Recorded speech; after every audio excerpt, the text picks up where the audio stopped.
देते थे। यह वही भूमि थी जहां बेटियां सिर्फ घर की शोभा नहीं थी बल्कि रणभूमि की ध्वजा बनती थी। इसी भूमि से उठी वीरांगना रानी दुर्गावती, जिन्होंने बचपन से ही अदम्य साहस और जज्बे की मिसाल पेश की। दुर्गावती का बचपन बेहद अनोखा था। छोटी उम्र में ही वे शेर और बाघ का शिकार करने लगी। उनके साथ उनकी प्रिय सखी रामचेरी हर कदम पर मौजूद रहती। दोनों जंगलों में निर्भीक घूमती और दुर्गावती अपनी निडरता से सभी को चौंका देती। पिछली वीडियो में मैंने बताया था कि कैसे वे नन्ही आयु में ही शेर और बाघ का शिकार कर लेती और कैसे वह अपने बचपन के मित्र रामचेरी की मदद से दलपति शाह से एक जंगल में मिली। आज वहीं से कहानी को स्टार्ट करता हूँ जहाँ पिछली बार खत्म किया था। अगर आप लोग पिछले वीडियो को नहीं देखे हैं तो ऊपर आई बटन पर क्लिक करके जरूर देखें। तो जब जंगल में दुर्गावती की मुलाकात दलपति शाह से हुई तो वह क्षण मानो उनकी किस्मत में एक नई कहानी लिखने वाला था। दलपति शाह गोंड राजा संग्राम शाह के पुत्र थे। वे दुर्गावती के तेजस्वी व्यक्तित्व से प्रभावित हो गए। वहीं दुर्गावती भी दलपति शाह के कोमल और सच्चे स्वभाव को देखा और उनके प्रति आदर का भाव उनके मन में घर कर गया। भोले बाबा के दर्शन के बाद दुर्गावती ने अपने पिता महाराज कीर्तिदेव सिंह से रामचेरी के माध्यम से अपनी इच्छा प्रकट की। उन्होंने दलपति शाह से विवाह करने की इच्छा जताई। पहले तो महाराज कीर्तिदेव सिंह इस बात से सहमत नहीं हुए। वे अपनी बेटी का विवाह किसी दूसरी जाति के व्यक्ति से करने के पक्ष में नहीं थे। लेकिन दलपति शाह का व्यक्तित्व और उनके पिता संग्राम शाह का विशाल साम्राज्य, जिसमें 52 गढ़ शामिल थे और उनका राज्य वर्तमान में मंडला, जबलपुर, नरसिंहपुर, होशंगाबाद, भोपाल, सागर, दमोह और वर्तमान छत्तीसगढ़ के कुछ हिस्सों तक फैला था। ये सब महाराज कीर्तिदेव सिंह को सोचने पर मजबूर कर दिया और आखिरकार महाराज ने दुर्गावती और दलपति शाह के विवाह को स्वीकृति दे दी।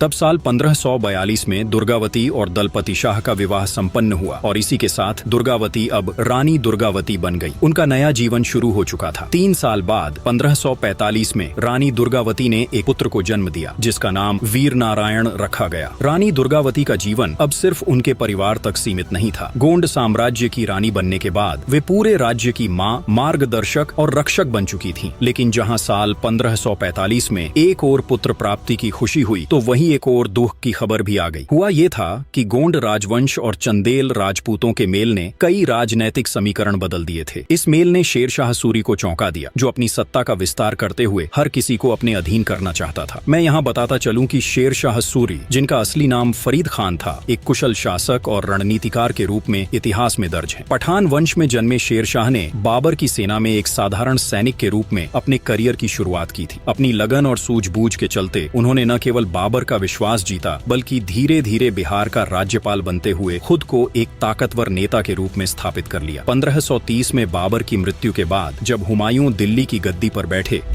शेरशाह ने अपने लिए नए अवसर ढूंढने शुरू कर दिए। 1539 में चौसा की लड़ाई और 1540 में कन्नौज की लड़ाई में शेरशाह ने हुमायूं को हराकर उसे भारत छोड़ने पर मजबूर कर दिया। इसके बाद शेरशाह ने सूरी साम्राज्य की नींव रखी और अपने कुशल प्रशासन और युद्ध कौशल से उत्तर भारत पर अपना प्रभुत्व स्थापित किया। लेकिन शेरशाह का असली आक्रोश तब भड़का जब चंदेल राजा कीर्तिदेव सिंह ने बघेल राजा वीरभान को अपने राज्य में शरण दी। यह परोपकारी कदम शेरशाह को नागवार गुजरा। अपने साम्राज्य के खिलाफ इसे एक चुनौती मानते हुए उन्होंने चंदेलों की राजधानी कालिंजर किले को घेर लिया। शेरशाह की पहली मांग स्पष्ट थी, राजा वीरभान को आत्मसमर्पण करना होगा। लेकिन राजा कीर्तिदेव सिंह ने इस प्रस्ताव को ठुकरा दिया। उनके इस निर्णय ने शेरशाह को क्रोधित कर दिया और उसने कालिंजर किले पर जोरदार हमला शुरू कर दिया। किला दुर्जेय था। अपनी मजबूत दीवारों और किलेबंदी के कारण इसे जीत पाना आसान नहीं था। शेरशाह ने इसे तोड़ने के लिए तोपों का सहारा लिया, लेकिन भाग्य को शायद कुछ और ही मंजूर था। एक दिन जब तोप से गोलाबारी हो रही थी तभी अचानक एक भीषण विस्फोट हुआ। इस हादसे में शेरशाह बुरी तरह घायल हो गए। अपने जीवन के अंतिम क्षणों में उन्होंने अपने बेटे इस्लाम शाह को सेना की कमान सौंपी। इस्लाम शाह ने जैसे तैसे कालिंजर किले पर विजय प्राप्त की और राजा कीर्तिदेव सिंह को बंदी बना लिया। इस्लाम शाह ने विजय के बाद अपने पिता की मृत्यु का बदला लेने की ठानी। राजा कीर्तिदेव सिंह को कैद खाने में लाया गया और उनसे उनकी अंतिम इच्छा पूछी गई। इस्लाम शाह ने कहा, राजा कीर्तिदेव, मृत्यु से पहले कोई अंतिम इच्छा है? राजा कीर्तिदेव सिंह ने ठंडे स्वर में कहा, मुझे कुछ नहीं चाहिए। इस पर इस्लाम शाह ने व्यंग्य करते हुए कहा, सुना है महोबा का पान तुम्हें बहुत पसंद है, मंगवाऊं? राजा ने गर्व से जवाब दिया, अब मैं पान नहीं खाऊंगा, अब मैं तेरी तलवार खाऊंगा। इस उत्तर से इस्लाम शाह क्रोधित हो गया। उसने अपनी तलवार निकाली और एक ही वार में राजा कीर्तिदेव सिंह का सिर धड़ से अलग कर दिया। कालिंजर के पतन और पिता की मृत्यु की खबर जब रानी दुर्गावती तक पहुंची तो उनके हृदय पर गहरी चोट लगी। पिता की निर्मम हत्या और कालिंजर के पराजय की कहानी कहानी सुनकर वह पूरी तरह टूट गईं। उनकी आंखों से आंसुओं की धारा रुकने का नाम नहीं ले रही थी। अपने पिता की मृत्यु ने उन्हें न केवल एक बेटी के रूप में बल्कि अपने राज्य के लिए भी अनाथ कर दिया था। दुर्गावती ने पूरे दिन अन्न और जल को हाथ तक नहीं लगाया। दलपति शाह, जो स्वयं इस घटना से व्यथित थे, ने हर संभव प्रयास किया कि रानी को सांत्वना दी जाए। अगले दिन उन्होंने पंडितों को बुलवाया। पिता की आत्मा की शांति के लिए पिंडदान और श्राद्ध का आयोजन हुआ। प्रजा ने भी इस दुख में हिस्सा लिया और महाराज कीर्तिदेव सिंह को भावभीनी श्रद्धांजलि दी। लेकिन रानी दुर्गावती का मन अभी भी अशांत था। उनके भीतर अपने पिता के खोने का गम और कालिंजर के पराभव की पीड़ा गहराई तक घर कर गई थी। दलपति शाह ने दुर्गावती को संभालने की बहुत कोशिश की। उन्होंने तरह तरह के उपाय किए कि रानी का ध्यान दूसरी ओर लगाया जाए, लेकिन दुर्गावती का चित्त कहीं स्थिर नहीं हो पा रहा था। आखिरकार दलपति शाह ने छोटे वीर नारायण को उनके पास भेजा। नन्हा वीर नारायण अपनी मासूमियत और मुस्कान से रानी का मन धीरे धीरे हल्का करने लगा। वीर नारायण के कारण रानी दुर्गावती धीरे धीरे अपने कर्तव्यों पर ध्यान देने लगी। उन्होंने राज्य के प्रशासन को संभालना शुरू किया। वे प्रजा की समस्याओं को सुनती, उनका समाधान करती और राज्य के विभिन्न हिस्सों का दौरा कर प्रजा की स्थिति का जायजा लेती। उनका जीवन अब फिर से जिम्मेदारियों से भर गया। रानी के नेतृत्व में गोंडवाना फिर से समृद्धि की ओर बढ़ने लगा। उनकी कार्य कुशलता, नीति कौशल और व्यवहार से राज्य में खुशहाली लौट आई। प्रजा उन्हें माता के समान मानने लगी और गोंडवाना का नाम एक आदर्श राज्य के रूप में फैलने लगा। समय अपनी गति से चलता रहा। ऋतुएं बदलीं और कई सुखद वर्षों ने राज्य को स्थिरता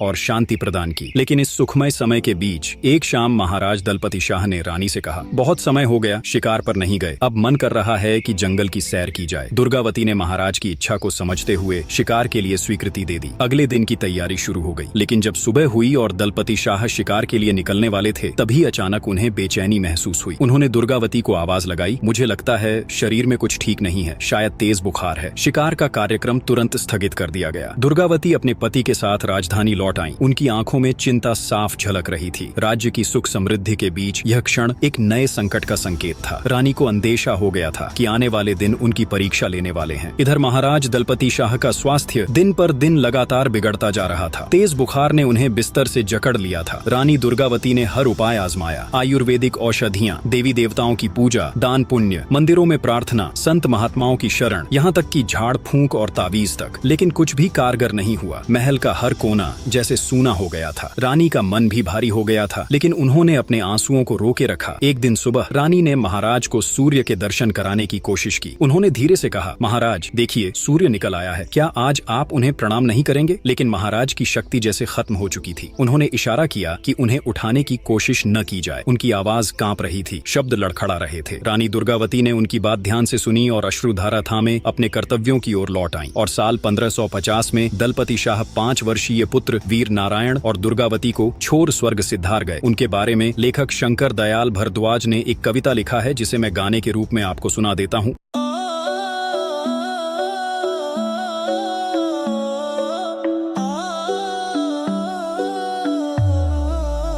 छूट रहे थे प्राण पिया, किस हर उठी थी रानी, आंखों से बहते अश्रु उठी वाकुल वीरांगना रानी।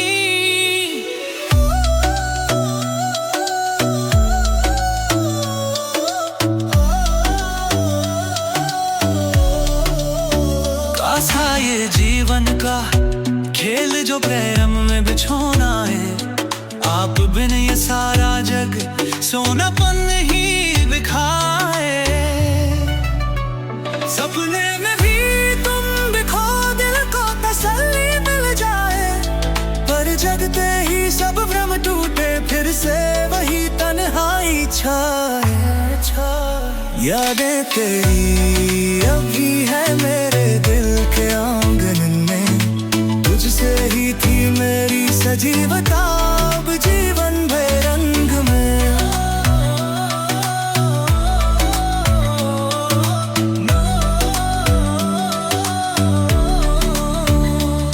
हर पल मैं ये सोचूं, तेरी बाहों में फिर से समा जाऊं, पर नियति ने जो खींचे दाग, कैसे उन्हें मिटा पाऊं। सूना सूना ये आंगन तेरे बिना वीरान लगे, तू ठिकाना बस खरालों में प्रतिबिंबित देखे।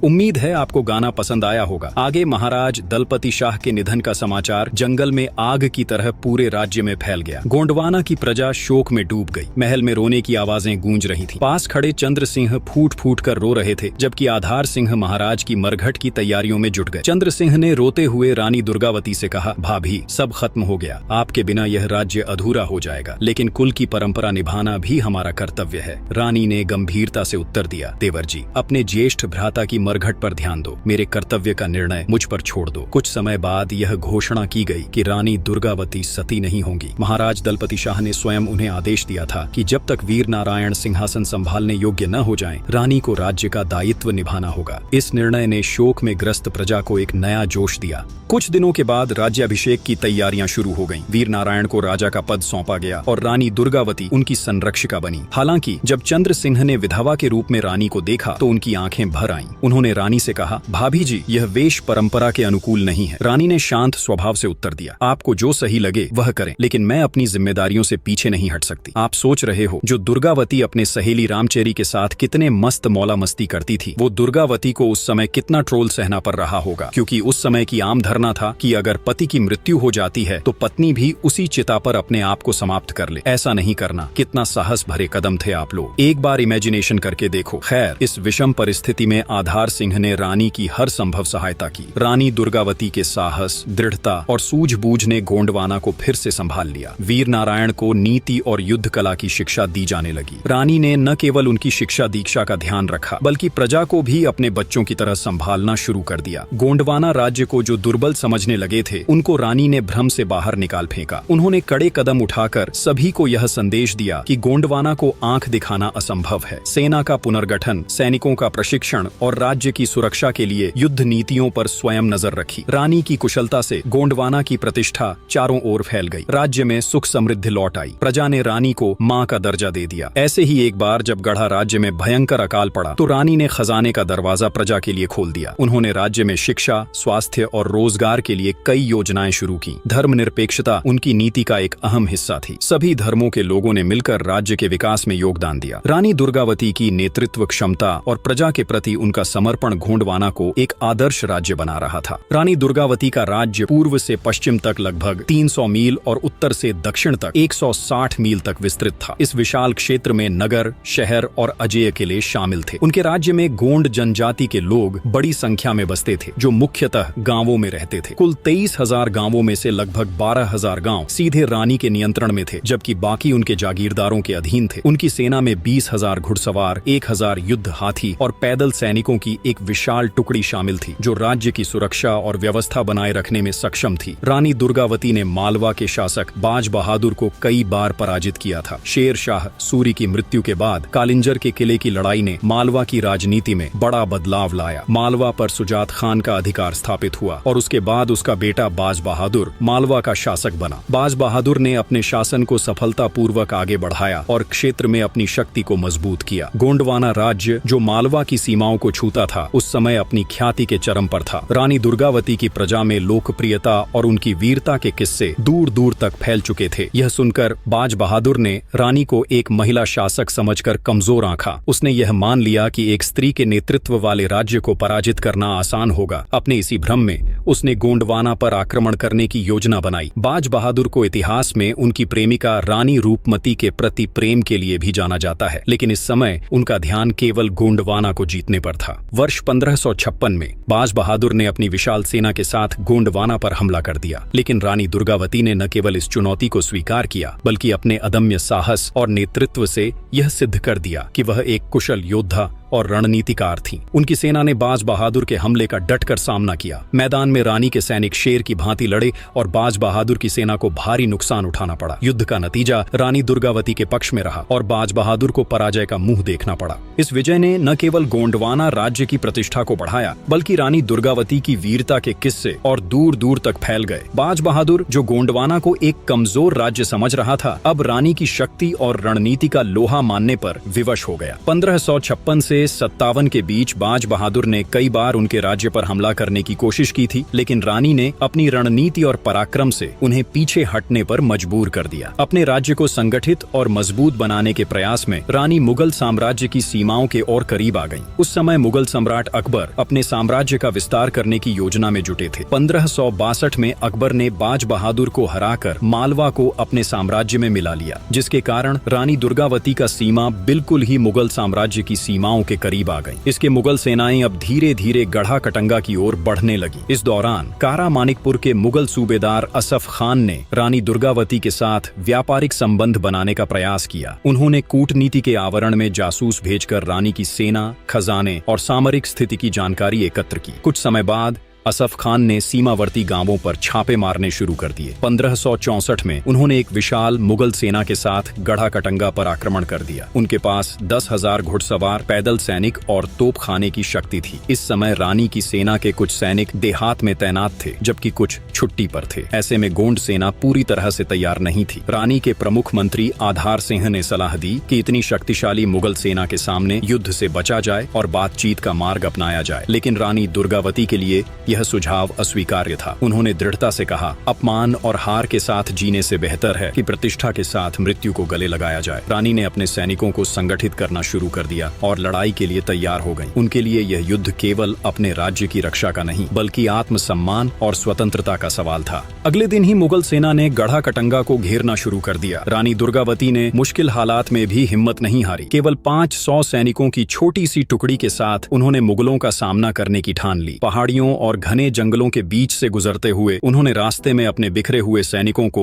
फिर से इकट्ठा करना शुरू किया। इस तरह धीरे धीरे उनका दल बढ़ता गया। चलते चलते रानी नरही नामक गांव में पहुंची। यह स्थान रणनीतिक रूप से बेहद अहम था। एक ओर ऊंची पहाड़ियों से घिरा हुआ और दूसरी ओर नर्मदा और गौर नदियों के बीच बसा हुआ। इस स्थान का मुख्य फायदा यह था कि यहाँ से दुश्मनों का आना जाना बेहद मुश्किल था। रानी ने इस सुरक्षित स्थान पर अपनी सेना के साथ मोर्चा संभाला। असफ खान, जो रानी का ठिकाना खोजने में असफल हो रहा था, आखिरकार नरही का पता लगा ही लिया। जैसे ही रानी को यह समाचार मिला, उन्होंने अपने सेनापतियों की एक बैठक बुलाई। बैठक में उन्होंने कहा, हमें अब छिपकर समय नहीं गंवाना चाहिए। इस धरती का कर्ज हमें लड़कर चुकाना होगा। अगर कोई भी मेरे निर्णय से असहमत हो तो उसे यहाँ से जाने की छूट है। रानी के शब्दों में ऐसा आत्मविश्वास और साहस था कि उनके 3000 सैनिकों ने वहीं डटकर उनके साथ लड़ने का निर्णय किया। सभी के मन में बस एक ही भावना थी, गोंडवाना की रक्षा के लिए प्राणों की आहुति देना। अगले ही दिन मुगल सैनिक घाटी के उन दर्रों पर तैनात हो गए जो नरही तक पहुंचने का रास्ता थे। यह देखकर रानी के प्रमुख युद्ध हाथी दल के सेनापति अर्जुन दास ने मोर्चा संभाल लिया। दर्रे की रक्षा करते हुए अर्जुन दास शहीद हो गए। जैसे ही रानी ने यह खबर सुनी, वे खुद युद्ध क्षेत्र में पहुंच गईं। उस दिन रानी की रणनीति ने दुश्मन को चौंका दिया। उन्होंने अपने सैनिकों को आदेश दिया कि वे धीरे धीरे पीछे हटते जाएं, जिससे मुगल सैनिक दर्रे में भीतर तक आ सकें। जैसे ही दुश्मन अंदर आए, रानी ने अपनी सेना को चारों ओर से घेरकर हमला करने का आदेश दिया। उनकी छोटी सी सेना ने मुगलों को बुरी तरह हराया। दिन के अंत तक 300 मुगल सैनिक मारे गए और बाकी बचे सैनिक मैदान छोड़कर भागने को मजबूर हो गए। उस रात रानी ने एक युद्ध परिषद की बैठक बुलाई। उन्होंने अपने सेनापतियों के सामने रात में मुगलों पर हमला करने का प्रस्ताव रखा। उनका तर्क था कि इस कदम से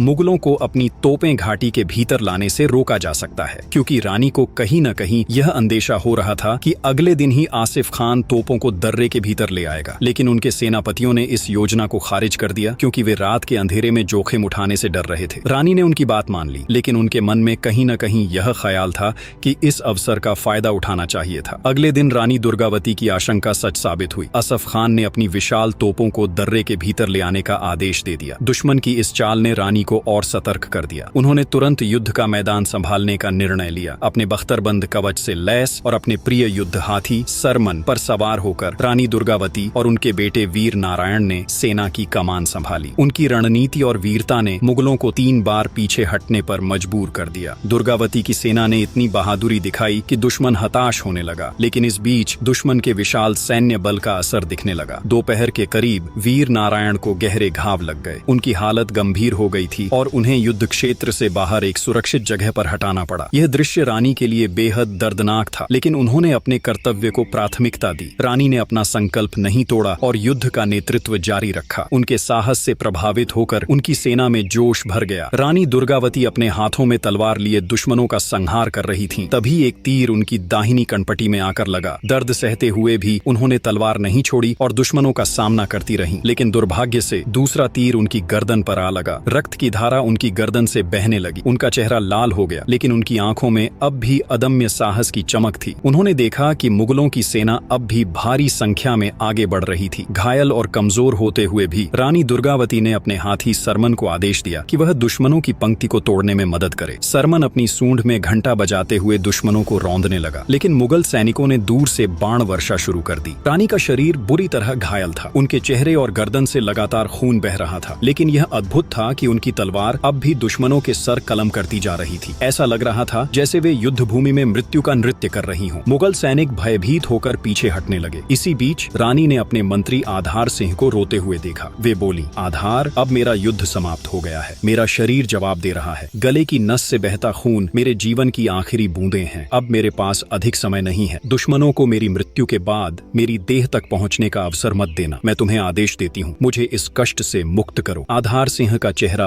आंसुओं से भीग गया। वे बोले, रानी माँ, मैं ऐसा कभी नहीं कर सकता। मैं आपके आदेश की अवहेलना करूंगा, लेकिन आपको नहीं मरने दूंगा। आप ही हमारी शक्ति हैं। दुर्गावती ने बेसुध होते हुए अंतिम बार कहा, आधार, अब मूर्खता मत करो। मेरा जीवन समाप्त हो चुका है। अगर मेरी देह दुश्मनों के हाथ लगी तो यह हमारे सम्मान का अंत होगा। लेकिन आधार सिंह से यह नहीं हो पाया। धीरे धीरे मुगल सेना रानी की नजदीक आ रहे थे, इसलिए रानी दुर्गावती ने अंतिम बार खुद की तलवार को उठाया और पूरे जोश के साथ कहा, महाराज, मैंने अपना जीवन आपके वचन और राज्य की रक्षा में समर्पित किया। अब मैं इस धरती पर अपनी अंतिम सांस लेते हुए सबसे सुंदर मृत्यु का वर्ण कर रही हूँ। समर मरण से बढ़कर कोई मृत्यु नहीं। गढ़ा राज्य और इस पावन धरा को मेरा आखिरी प्रणाम। इतना कहते हुए उन्होंने तलवार को अपने सीने पर जोर से प्रहार किया। तलवार उनकी छाती को चीरते हुए पीछे की ओर निकल गई। उनकी आंखों में अब भी वीरता का तेज था और उनका शरीर धरती पर गिर गया। रानी दुर्गावती ने अपनी जान देकर यह सुनिश्चित किया कि दुश्मन जीते जी उनके शरीर को छू तक न सके। उधर वीर नारायण, जो बुरी तरह घायल था, किसी तरह चौरागढ़ पहुंच गया। जैसे ही वहां रानी के बलिदान की खबर पहुंची, पूरा किला शोक में डूब गया। हर ओर करुण विलाप सुनाई देने लगा। ऐसा लग रहा था मानो चौरागढ़ का हर कण दुहक में डूबा हो। रामचेरी, रानी के सबसे भरोसेमंद साथी, बार बार अचेत हो रहे थे, लेकिन वीर नारायण ने अपनी आंखों में आंसू पोंछकर प्रतिशोध की ज्वाला को प्रज्वलित किया। 50 दिन भी नहीं बीते थे कि मुगल सेनापति आसफ खां ने चौरागढ़ पर चढ़ाई कर दी। वीर नारायण ने पूरी बहादुरी के साथ युद्ध किया। हालांकि चौरागढ़ की सेना के पास तोपों की कमी थी, जो मुगलों की ताकत के सामने एक बड़ी कमजोरी साबित हुई। आसफ खां ने आत्मसमर्पण का संदेश भेजा, लेकिन वीर नारायण ने गर्व से इनकार कर दिया। उन्होंने कहा, जिस युद्ध में मेरी माँ ने अपने प्राण देकर भी दुश्मन के आगे सिर नहीं झुकाया, मैं उसी दुर्गावती का पुत्र हूँ। मैं कभी आत्मसमर्पण नहीं करूंगा। रामचेरी को यह आभास हो गया था कि अब युद्ध को जीत पाना असंभव है। उन्होंने किले की नारियों के साथ जौहर करने का निर्णय लिया ताकि उनकी पवित्रता पर कोई आंच न आए। वीर नारायण ने आदेश दिया और किले के भीतर नारियों ने अग्नि में कूदकर अपने प्राण त्याग दिए। किले में बचे सैनिक जो जौहर का सहयोग कर रहे थे, सुरंगों से बाहर निकल गए। वीर नारायण ने किले से बाहर निकलकर आखिरी सांस तक मुगलों से लड़ाई की, लेकिन अंततः वह भी वीर गति को प्राप्त हो गए। आसफ खां ने चौरागढ़ पर कब्जा कर लिया। लूट में उसे सोने की ईंटें, अनगिनत मोहरें, बेशकीमती हीरे जवाहरात और हजारों हाथी मिले, लेकिन लालच में आकर उसने अधिकांश लूट को खुद रख लिया। उसने अकबर को बहुत कम हिस्सा भेजा और गोंडवाना का सुल्तान बनने की योजना बनाने लगा। जब अकबर को इसकी सच्चाई पता चली तो उसने तुरंत आसफ खां को दिल्ली बुलाया। लंबे समय तक टाल मटोल के बाद जब आसफ खां दिल्ली पहुंचा तो अकबर ने गद्दारी का आरोप लगाते हुए उसे सजाए मौत दे दी। आसफ खां के शरीर के 2 टुकड़े कर दिए गए। इस प्रकार 16वीं शताब्दी की यह महागाथा रानी दुर्गावती के बलिदान, उनकी बहादुरी और स्वाभिमान की करुण गाथा बन गई। गोंडवाना की वीरभूमि के अमर शब्द विश्व के करुण इतिहास में हमेशा गूंजते रहेंगे। उम्मीद है आप लोगों को रानी दुर्गावती की गाथा पसंद आया होगा। आप लोग अगर यहाँ तक वीडियो देख लिए है तो मैं आपसे एक विशेष निवेदन करता हूँ, कमेंट करके जरूर बताएं कि रानी दुर्गावती की इस प्रेरणादायक गाथा के बाद आप किस वीर